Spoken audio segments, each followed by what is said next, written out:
Yana aksiyani jinnisi boshlandi. Qirg'izistonda bo'lmagan. Yana bitta titratamizmi? Aravonda o'zga noqot hammalar kelaverasizlar. 1200 so'm, 800 so'm degan narsani 500 so'm qo'yib turgan. Tavallarimiz, kurkalarimiz tanlashingiz 500 so'mdan. Hozir sizlarga ponni tushuntiraman. Mo'g'alim o shapkalarni qarang. Keling, o yaqinroq ko'rsataymi o shapkalarni 200 so'mdan talashib yurib. Mana meh, ich meh.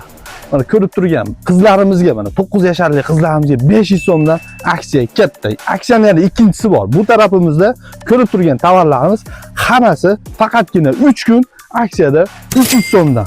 300 so'mdan 14-noyabrdan boshlab 17-noyabrgacha aksiya davom etadi. Hozir sizlarga lokatsiyalargacha tushuntirib qo'yaman.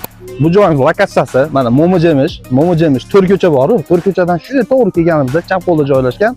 Yana bu yangi Mo'st tomondan o'tib kelayotganimizda, Mo'majemish tomonga qarab yurganimizda o'ng qo'lda joylashgan. Mo'lar ham 300 so'mdan aksiyada faqat 3 kun. 14-noyabrdan 17-noyabrgacha bu ko'ryapsizlarmi? 300 so'mdan 800 so'm, 1000 so'mdan sotilgan narsalar uspet qol bu videoda tirs jo'nataverasizlar tanish bilishlarga.